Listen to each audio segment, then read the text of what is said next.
그때에 유다 자손이 길갈에 있는 여호수아에게 나아오고 그니스 사람 여분네 아들 갈렙이 여호수아에게 말하되 여호와께서 가데스 바네아에서 나와 당신에게 대하여 하나님의 사람 모세에게 이르신 일을 당신이 아시는 바라. 내 나이 40세에 여호와의 종 모세가 가데스 바네아에서 나를 보내어 이 땅을 정탐하게 하였으므로 내가 성실한 마음으로 그에게 보고하였고 나와 함께 올라갔던 내 형제들은 백성의 간담을 높게 하였으나 나는 내 하나님 여호와께 충성하였으므로 그날에 모세가 맹세하여 이르되 내가 내 하나님 여호와께 충성하였은즉 내 발로 밟는 땅은 영원히 너와 내 자손의 기업이 되리라 하였나이다. 이제 보소서, 여호와께서 이 말씀을 모세에게 이르신 때로부터 이스라엘이 광야에서 방황한 이 45년 동안을 여호와께서 말씀하신 대로 나를 생존하게 하셨나이다. 오늘 내가 85세로 돼 모세가 나를 보내던 날과 같이 오늘도 내가 여전히 강건하니 내 힘이 그때나 지금이나 같아서 싸움에나 출입에 감당할 수 있으니 그날에 여호와께서 말씀하신 이 산지를 지금 내게 주소서. 당신도 그날에 들으셨거니와 그곳에는 아낙 사람이 있고 그 성읍들은 크고 견고할지라도 여호와께서 나와 함께 하시면 내가 여호와께서 말씀하신 대로 그들을 쫓아내리이다 하니 여호수아가 여분네의 아들 갈렙을 위하여 축복하고 헤브론을 그에게 주어 기업을 삼게 하며 헤브론이 그니스 사람 여분네의 아들 갈렙의 기업이 되어 오늘까지 이르렀으니 이는 그가 이스라엘의 하나님 여호와를 온전히 좇았음이라. 헤브론의 옛 이름은 기럇 아르바라. 아르바는 아낙 사람 가운데서 가장 큰 사람이었더라. 그리고 그 땅에 전쟁이 그쳤더라. 아멘. 여호수아서 13장부터 21장까지는 가나안 땅의 분배에 대한 말씀을 다루고 있습니다. 우리가 지난주에 13장 말씀을 끝까지 살펴보진 않았는데요. 13장은 요단강 동편에 정착했던 르우벤과 갓과 므낫세 반 지파에게 기업을 분배하는 그런 내용을 담고 있습니다. 오늘 이 14장부터는요, 이제 본격적으로 요단 서편의 땅, 그러니까 우리가 흔히 가나안 땅이다라고 불리는 그 약속의 땅의 분배의 내용을 다루고 있습니다. 지난주에도 말씀드렸다시피 이 가나안 땅의 분배에 대한 내용은요, 우리에게 그렇게 그다지 큰 감동과 감흥으로 다가오지 않을 수가 있습니다. 왜냐하면 우리 이야기도 아니고 그리고 우리에게 익숙한 지명들이 또 아니기 때문에 그렇죠. 하지만 이 말씀이 기록되어서 오늘날 우리에게까지 읽히고 있는 이유가 있습니다. 그것은 우리가 받았고 또 우리가 받게 될 유업에 대한 이야기를 하려고 하는 것입니다. 여기 등장하는 지명들은 우리와 아무런 관련이 없겠지만 하나님께서 이스라엘 백성들에게 땅을 분배하시는 그런 방식과 원리는 우리에게도 동일하다 하는 것입니다. 여기 계신 분들은 다 천국에 대한 소망을 가지고 계실 겁니다. 천국은 어떤 곳일까 가끔 상상도 해보실 거예요. 그런데 천국은 다만 추상적인 곳이 아니죠. 우리의 관념에 있는 곳이 아닙니다. 실제적인 곳입니다. 구체적으로 어떤 모양으로 생겼는지는 우리가 알 수가 없지만 우리가 거주하게 될 땅도 있고 그리고 집도 아마 있을 것입니다. 제가 너무 내세적으로 갔지만 현세적으로도 마찬가지입니다. 예수님께서는 천국, 그러니까 하나님의 나라를 우리가 내세적으로만 볼 것이 아니라 현세적으로도 볼 것을 항상 말씀을 하셨죠. 하나님께서 이 땅에서 여러분 각자에게 맡겨주신 그런 삶의 영역에 대한 것입니다. 우리의 몸을 비롯해서 가정과 교회와 그리고 일터에 대한 것이죠. 그리고 여러분에게 맡겨주신 재능이나 시간이나 물질이나 이런 모든 것들에 대한 것입니다.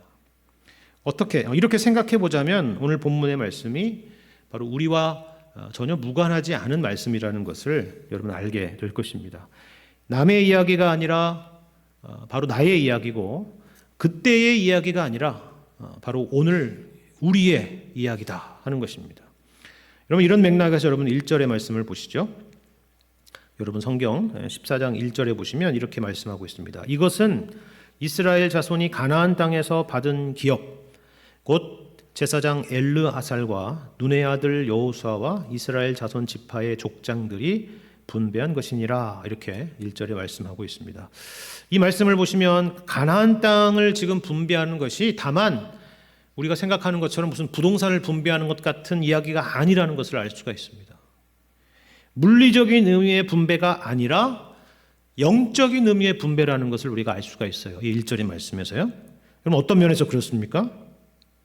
여러분, 이 분배의 일에 참여한 사람들을 보세요. 첫 번째는 당연히 여호수아가 있겠죠. 그죠?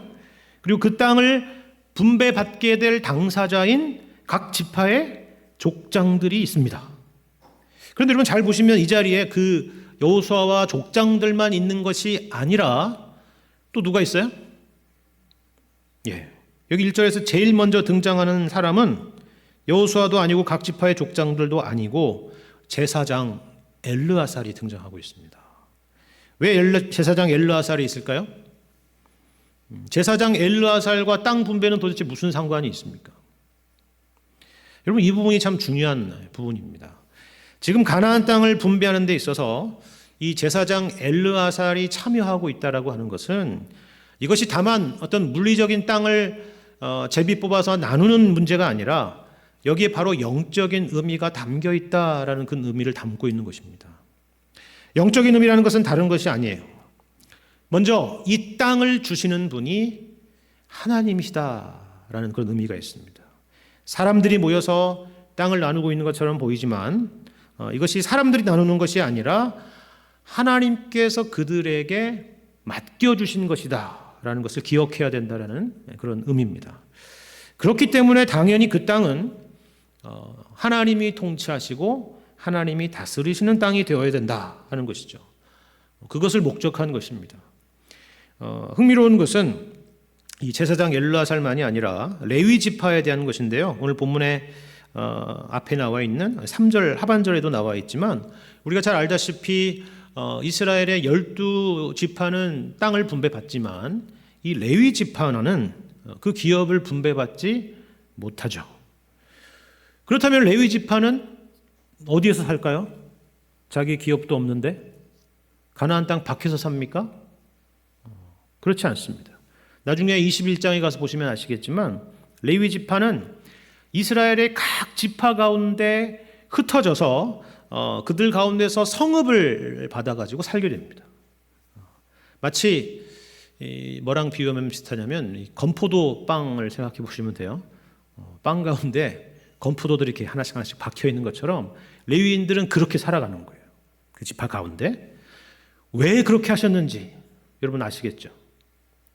가나안 땅 분배에 이 제사장 엘르아살이 중요한 사람으로 참여하고 있는 것처럼 이스라엘 백성들이 앞으로 살아가게 될 그 모든 곳에서도 하나님의 말씀이 중심이 되고 하나님의 통치가 중심이 되는 그런 삶을 살아야 된다 하는 것입니다. 여러분의 삶 가운데서도 이 말씀을 한번 잘 적용을 해보시기를 바랍니다. 주일이 중심이 되고 예배가 중심이 되는 삶은 참으로 소중한 것이고 또 하나님께서 우리에게 허락해 주신 참 큰 복입니다. 하지만 주일만이 아니라 남은 일주일의 삶도 그리고 하나님이 허락하신 우리의 모든 삶의 영역 가운데서도 하나님의 중심이 되는 삶을 살기 위해서 우리에게 과연 무엇이 필요한가 하는 것을 한번 생각해 보셨으면 좋겠습니다. 두 번째로 우리가 생각해 볼 것은요. 그러면 하나님께서 이 땅을 나눠주시는 기준이나 원칙은 뭔가 하는 거예요. 하나님께서 여러분에게 여러 일들과 책임을 맡기신 그 근거가 뭐였을까 하는 걸 생각해 보는 거죠. 2절을 한번 보십시오. 14장 2절을 보시면 어떤 방식으로 이 땅을 나눴는지를 설명하고 있는데요. 여호와께서 모세에게 명령하신 대로 그들의 기업을 제비 뽑아 9지파와 반지파에게 주었다. 이렇게 말씀하고 있어요. 어떤 방식으로 기업을 나누었냐 하니까 제비를 뽑는 방식으로 했다. 이렇게 말씀하고 있죠. 나는 여기에서 거주하고 싶습니다. 뭐 그런 게 아니고 다 공평하고 공정하게 제비를 뽑아서 그들의 땅을 분배했다는 것입니다. 그런데 이것이 무슨 로또 추첨이나 무슨 분양권 추첨 같은 그런 방식이라는 의미가 아닙니다. 이런 방식이 어떤 방식이었다고요? 이전에 나와 있는 것처럼 여호와께서 모세에게 명령하신 대로 한 것이다 라는 거예요. 이게 핵심입니다. 우리는 일단 여기서 두 가지 오해를 피할 필요가 있을 것 같습니다. 제비를 뽑아서 나누었다 하니까 우리는 그러면 하나님께서 각 지파의 무슨 규모나 이런 특징을 무시하고 이렇게 하신 것인가 하는 생각을 할 수가 있는데 그렇지는 않다는 거예요.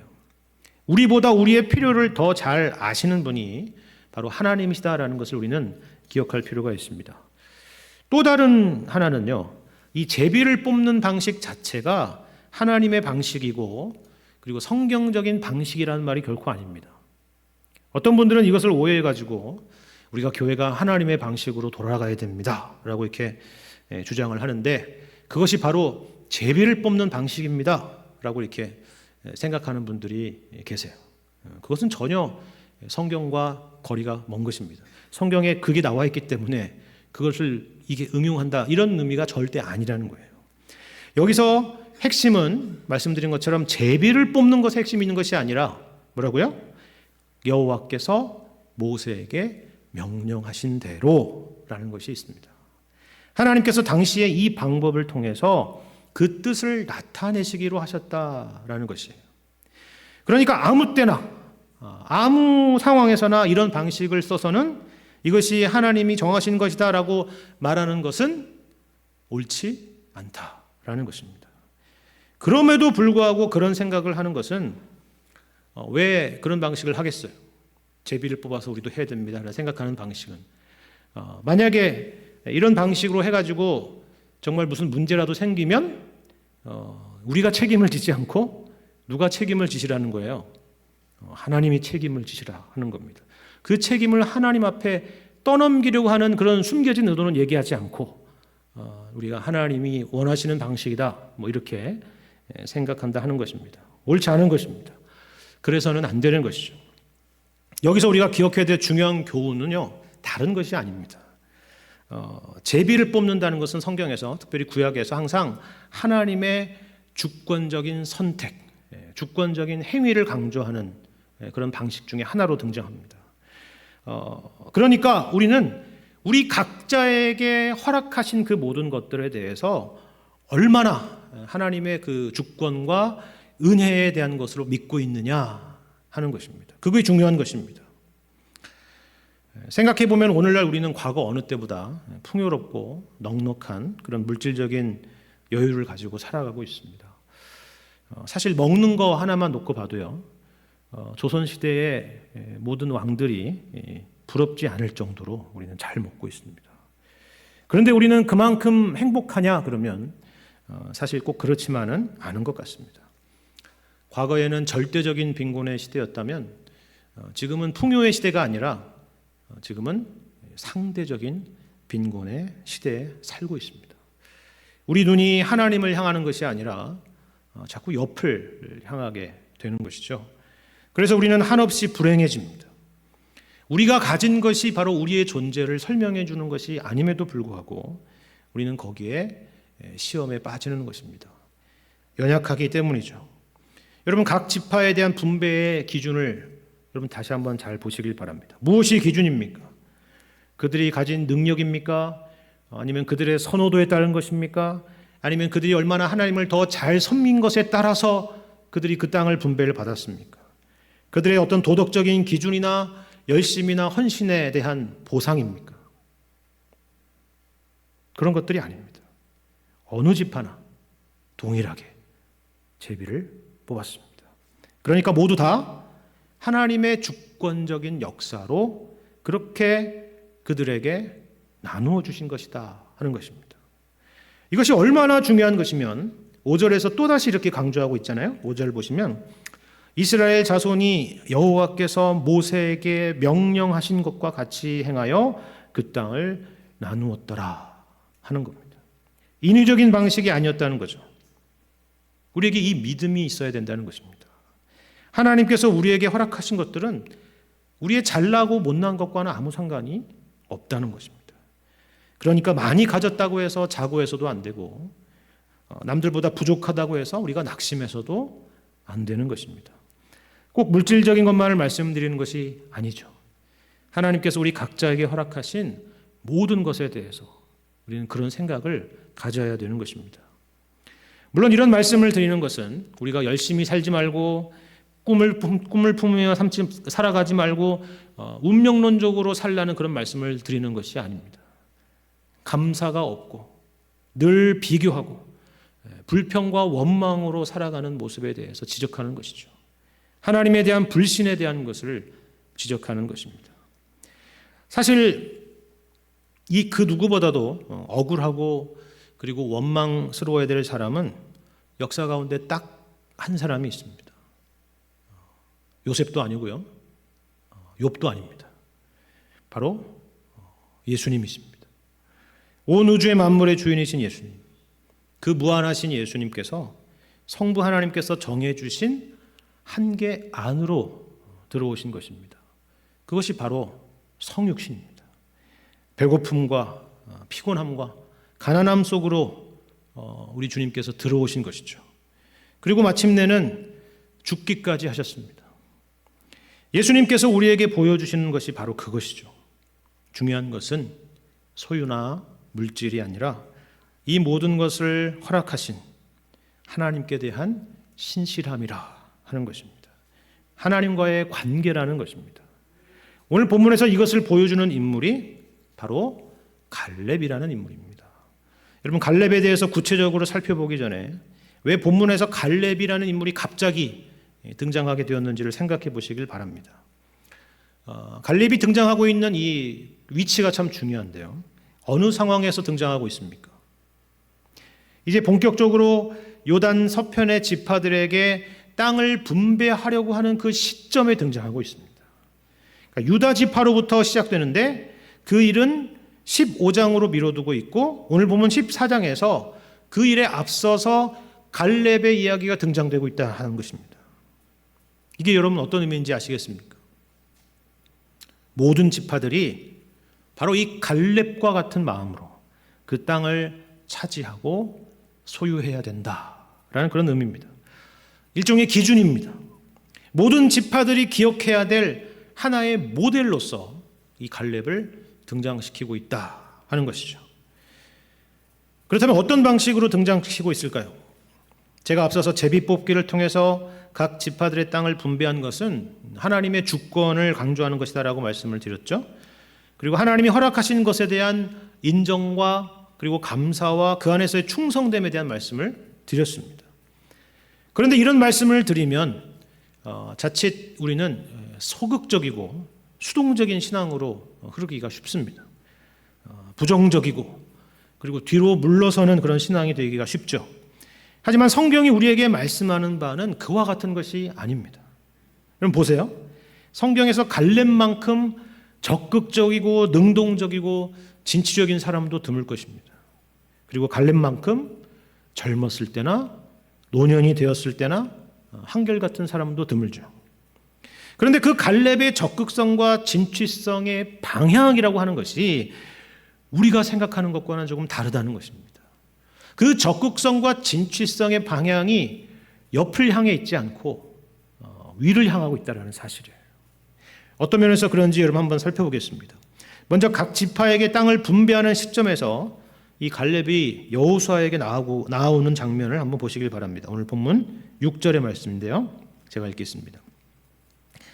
그때 유다 자손이 길갈에 있는 여호수아에게 나아오고 그니스 사람 여분네 아들 갈렙이 여호수아에게 말하되 여호와께서 가데스 바네아에서 나와 당신에게 대하여 하나님의 사람 모세에게 이르신 일을 당신이 아시는 바라 이렇게 말합니다. 갈렙은 참 담대한 사람이죠. 그리고 이러한 시점에서 여호수아에게 다가가서 지금 말을 하고 있다라고 하는 것은 수동적인 태도가 아니라 굉장히 적극적인 태도를 보여주는 것입니다. 여호수아에게 뭔가 적극적으로 요구할 것이 있다라는 거예요. 마치 각 지파에게 땅을 분배하기에 앞서서 내가 요구할 몫이 있다는 식으로 지금 접근하고 있는 것이죠. 그리고 실제로 그렇게 말을 하고 있습니다. 제가 7절 이하의 말씀을 다시 읽겠습니다. 내 나이 40세에 여호와의 종 모세가 가데스 바네아에서 나를 보내어 이 땅을 정탐하게 하였으므로 내가 성실한 마음으로 그에게 보고하였고 나와 함께 올라갔던 내 형제들은 백성의 간담을 높게 하였으나 나는 내 하나님 여호와께 충성하였으므로 그날에 모세가 맹세하여 이르되 내가 내 하나님 여호와께 충성하였은즉 내 발로 밟는 땅은 영원히 너와 내 자손의 기업이 되리라 하였나이다. 이제 보소서, 여호와께서 이 말씀을 모세에게 이르신 때로부터 이스라엘이 광야에서 방황한 이 45년 동안을 여호와께서 말씀하신 대로 나를 생존하게 하셨나이다. 오늘 내가 85세로 돼 모세가 나를 보내던 날과 같이 오늘도 내가 여전히 강건하니 내 힘이 그때나 지금이나 같아서 싸움에나 출입에 감당할 수 있으니 그날에 여호와께서 말씀하신 이 산지를 지금 내게 주소서. 당신도 그날에 들으셨거니와 그곳에는 아낙 사람이 있고 그 성읍들은 크고 견고할지라도 여호와께서 나와 함께 하시면 내가 여호와께서 말씀하신 대로 그들을 쫓아내리이다. 이렇게 말하고 있습니다. 여기 갈렙이 이 산지를 내게 지금 달라라고 요구하고 있습니다. 갈렙이 그렇게 요구할 만한 근거는 충분하죠. 자신이 과거에 하나님께 충성한 일이 있기 때문에 그렇다는 것입니다. 그리고 9절에 내 발로 밟는 땅은 영원히 너와 내 자손의 기업이 되리라 라고 하는 그 약속이 있기 때문에 그렇습니다. 그 약속을 기억하고 있고 이제 그 약속대로 권리를 요구하고 있는 것입니다. 그런데 여러분, 이 말씀을 자세히 보시면 조금 이상하다는 것을 눈치채셨을 것입니다. 정당한 권리고 정당한 요구인데 그 내용이 조금 이상하지 않습니까? 지금 갈렙이 어떤 땅을 요구하고 있느냐 하면 눈에 보기에 좋은 땅을 요구하고 있는 것이 아닙니다. 우리가 아브라함과 롯의 이야기를 알다시피 롯이 원했던 땅, 눈에 보기에 좋은 땅, 그와 같은 땅을 요구하는 것이 아니에요. 이 산지를 지금 내게 달라고 요구하고 있습니다. 그런데 그곳이 어떤 곳이냐 하면 아낙 사람들이 있고 크고 견고한 성읍들이 있는 곳이다 하는 겁니다. 쉽게 말해서 최고의 땅을 달라는 것이 아니라 최악의 땅을 달라고 요구하고 있는 것입니다. 더군다나 이 갈렙이 과거의 갈렙도 아니에요. 지금 나이가 85세입니다. 아무리 11절 말씀처럼 내 힘이 그때나 지금이나 같아서 싸움의 출입을 감당할 수 있다라고 말하고 있지만 나이는 속일 수가 없을 겁니다. 감당치 못할 상황에서 감당할 수 없는 땅을 지금 여호수아에게 요구하고 있는 것입니다. 왜 그랬을까요? 여기에는 생각해 볼 두 가지 이유가 있다라고 생각을 합니다. 하나는요, 이것이 바로 하나님의 약속이기 때문입니다. 갈렙은 지금 노욕을 부리고 있는 것도 아니고 호기를 부리고 있는 것도 아닙니다. 그 근거가 여기 12절에 반복되는 한 가지의 표현에 있습니다. 12절을 보시면 이 산지를 내게 달라고 하는 그 근거로 여호와께서 말씀하신이라는 표현이 있죠. 그리고 하나님의 약속이라고 말씀하는 것입니다. 그리고 12절 하반절에 또다시 여호와께서 말씀하신 대로 그들을 쫓아내리라 라고 말하고 있습니다. 그런데 이처럼 철저한 하나님 말씀 중심의 신앙이 이때만 있었던 것이 아니었다는 거죠. 45년 전에 가데스 바네아에서 정탐꾼 중에 한 명으로 합류했을 때에도, 그래서 그때 이스라엘 자손에게 긍정적으로 보고했던 이유도 바로 이 하나님의 말씀에 근거했던 것이라 하는 겁니다. 8절과 9절에 내가 내 하나님 여호와께 충성했다라고 하는 그 표현이 반복되는 이유가 바로 그것입니다. 일평생 하나님의 약속을 의지하며 살았고 죽는 날까지 그렇게 살겠다라는 그런 의지를 보여주고 있는 것입니다. 갈렙은 이처럼 하나님의 약속에 근거해서 그 땅을 요구하고 있는 것입니다. 한결같은 신앙을 보여주고 있는 것이죠. 갈렙이 이 땅을 요구하고 있는 또 다른 이유는요, 갈렙 자신을 위한 것이 아니라 이스라엘 백성들을 향한 것입니다. 지금 갈렙 자신이 지금 이스라엘 백성들 가운데 어느 위치에 있는지를 잘 알고 있기 때문에 그렇습니다. 지금 이 출애굽 2세대에서 가장 연장자는 두 명밖에 없습니다. 바로 여호수아와 갈렙입니다. 그리고 오늘 본문의 장면을 여러분 머릿속에서 상상으로 그림을 그려보시기를 바랍니다. 이스라엘 백성들이 다 이 길갈이라는 땅에 모여 있고 그 중에 족장들이 대표로 나와서 각자의 지파별로 제비를 뽑고 있는 그 현장 가운데 있습니다. 이스라엘의 각 지파들은 자신들의 땅이 어떤 것인지, 어느 땅을 할당받을 것인지에 대해서 온통 관심이 쏠려 있었을 것입니다. 기왕이면 어떤 땅이요? 좋은 땅, 기름진 땅, 안전한 땅, 풍요로운 땅이 뽑히기를 간절히 마음속으로 바라고 각 족장들에게 마음속으로 응원하고 있었을 것입니다. 그렇지 않겠습니까?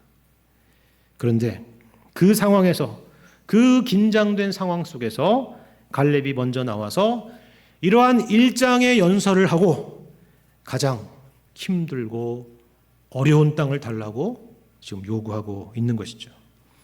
좋은 땅을 달라고 해도 그 누구도 시비를 걸 수 없는 그 사람이, 그 갈렙이 바로 이 시점에서 앞장서서 제일 부담스러운 것을 달라고 지금 요청하고 있는 것입니다. 여러분, 그때 이스라엘 백성들은 과연 무슨 생각을 하게 되었겠습니까? 사실 갈렙의 입장에서 갈렙의 생애를 생각해 보자면 땅이라는 것은 둘째치고 사실 자신의 처지가 영 못마땅했을 수도 있습니다. 여러분 생각해 보세요. 12명의 정탐꾼 중에서 오직 갈렙과 여호수아만이 믿음의 보고를 했고 바로 이 둘만이 가나안 땅에 들어가는 것을 허락을 받았습니다. 출애굽 1세대 중에서 살아남은 유일한 사람이 바로 이 두 사람입니다. 그렇죠. 그런데 모세의 후계자로 선택받은 사람은 갈렙이 아니라 여호수아였습니다. 그렇다고 갈렙이 여호수아 다음에 서열이었던 것도 아닙니다. 우리는 여호수아 이 14장까지 오면서 이 갈렙이라고 하는 이름이 단 한 번도 언급되지 않았다라는 것을 알 수가 있죠. 우리에게조차도 잊혀져 가던 그런 존재가 되었던 겁니다. 우리가 그런 갈렙의 처지였다면 어땠을 것 같습니까? 화가 났겠죠. 나를 못 알아준다고, 내가 왕년에 어떤 사람이었는지 모르고 나를 무시한다고 속상해했을 것입니다. 그리고 겉으로 표현하지는 못하지만 속으로는 하나님에 대한 원망도 있었을지도 모르겠습니다. 하지만 그러지 않았다는 것이죠. 정탐꾼으로 활약했던 40세 때나 지금 85세가 된 지금에나 한결같이 하나님의 말씀에 신실하고 충성된 사람으로 남아 있었다라는 것입니다. 지금 이런 맥락에서 갈렙의 이야기는 단지 위험하고 어려운 그런 물리적인 땅을 요구하는 정도의 이야기가 아니라는 것입니다. 갈렙이 그동안 그의 인생에서 경험했던 마음속에 진짜 영적인 땅이 이미 그런 땅이었다라는 것입니다. 물리적인 아낙 사람과 크고 견고한 성읍이 버티고 서서 갈렙을 쓰러뜨리려고 하는 그런 정도가 아니라 영적으로 이미 그와 같은 대적들을 인생 가운데에서 늘 마주하고 있었다는 것입니다. 에베소서의 말씀처럼 사실상 우리의 씨름은 혈과 육에 대한 것이 아닌 것입니다. 악의 영들에 대한 것입니다. 우리로 하나님과의 관계를 멀어지게 하고 하나님의 사랑을 의심하게 만드는 그 모든 싸움에 대한 것입니다. 갈렙은 하나님에 대한 믿음을 저버리게 하려고 하는 그 수많은 내면의 싸움을 하고 있었던 것입니다. 가족들이나 주변의 사람들이 그렇게 바람을 넣었을 수도 있어요. 당신이 여호수아보다 부족한 게 뭐냐고, 아빠는 왜 그러고도 가만히 있느냐고 그렇게 했을 수도 있어요. 그래서 모세에게 미리암과 아론이 대항했던 것처럼 얼마든지 이 갈렙도 그렇게 할 수 있었을 것입니다. 하지만 갈렙은 거기서 지지 않았던 것입니다. 멋있죠? 참 훌륭한 사람입니다. 박수를 보내고 싶습니다. 그런데 주님은 우리가 멀찌감치 서가지고 그 갈렙에게 훌륭하다, 멋있다 박수를 보내는 거 그렇게 하지 말고 우리에게 너희들도 그와 같이 멋있는 사람이 되라고 말씀하는 것입니다. 누구에게요? 지금 어느 좋은 땅을 받을 수 있을까 조마조마하며 기다리고 있는 이스라엘 백성들에게, 그리고 우리에게 그렇게 도전하고 있는 것입니다. 눈에 보이는 것으로 인해서 스스로 절망하거나 자기 연민에 빠지거나 낙심하지 말고 우리를 구원하시고 붙들고 계시며 언제나 우리의 삶을 인도하고 계시는 바로 우리 주님에 대한 믿음을 결단코 잊지 말라고 하는 것입니다. 이런 면에서 갈렙은 여호수아와 더불어서 이스라엘의 진정한 리더답다라는 생각이 들죠. 그런데 그 갈렙은 명함조차 없는 리더입니다. 교회 안에서 진정한 리더란 바로 이와 같은 사람인 것입니다. 자기의 권리를 주장하고 섭섭함을 드러내고 비교하고 원망하는 것이 아니라 도리어 이 갈렙과 같이 더 낮은 곳, 험한 곳으로 가는 것입니다. 그리고 그곳에서 충성하고 헌신하며 주님께 영광을 돌리는 것입니다. 이런 모습이 중요한 것은 이것이 갈렙 혼자의 행동으로 그치는 것이 아니라 수많은 이스라엘 백성들에게 도전이 되고 자극이 되기 때문에 그런 것입니다. 그렇구나. 저렇게 사는 것이 진짜 신자의 모습이구나. 사람들은 갈렙의 모습을 보면서 그것을 생각하게 되기 때문에 그렇습니다. 그리고 이를 통해서 사람들은 그 갈렙을, 그 사람을 그렇게 만드신 주님을 보게 되는 것입니다. 우리가 잘 아는 히브리서 12장 1절과 2절 말씀에 이렇게 말씀하고 있는 것을 여러분이 기억하시길 바랍니다. 이러므로 우리에게 구름같이 둘러싼 허다한 증인들이 있으니 모든 무거운 것과 얽매이기 쉬운 죄를 벗어버리고 인내로써 우리 앞에 당한 경주를 하며 믿음의 주요 또 온전하게 하시는 이인 예수를 바라보자. 그는 그 앞에 있는 기쁨을 위하여 십자가를 참으사 부끄러움을 개의치 아니하시더니 하나님 보좌 우편에 앉으셨느니라. 갈렙도 여러 믿음의 증인들 중에 하나겠죠. 하지만 진짜 이 믿음의 경주에서 우리를 이끌어가고 계시는 분이 계시다라는 겁니다. 바로 예수 그리스도이십니다. 예수님은 안악 사람들의 땅 정도도 아니고 어디까지 내려가셨습니까? 십자가의 자리까지 내려가셨습니다. 인간에게도 최악의 수치요 부끄러움인 그 자리에 하나님의 아들이신 예수님께서 친히 그 자리에 가셨고 순종과 충성됨과 인내로 승리하신 것입니다. 그리고 우리에게 도전하는 것이죠. 오늘 말씀을 통해서 우리의 신앙의 목표 그리고 우리의 자랑이라는 것이 과연 어디를 향하고 있는가 하는 것을 돌아볼 수 있는 시간이 되기를 바랍니다. 갈렙이 직면한 영적인 싸움, 그것이 바로 우리가 이 세상에서 늘 만나는 그런 영적인 싸움이라는 것을 기억하시고 주님 안에서 승리할 뿐만이 아니라 이 승리가 서로에게 도전이 되고 그리고 힘이 되어서 함께 승리하여 주님께 영광을 돌리게 되시는 저와 여러분의 신앙의 걸음들이 다 되실 수 있기를 주님의 이름으로 간절히 축원합니다.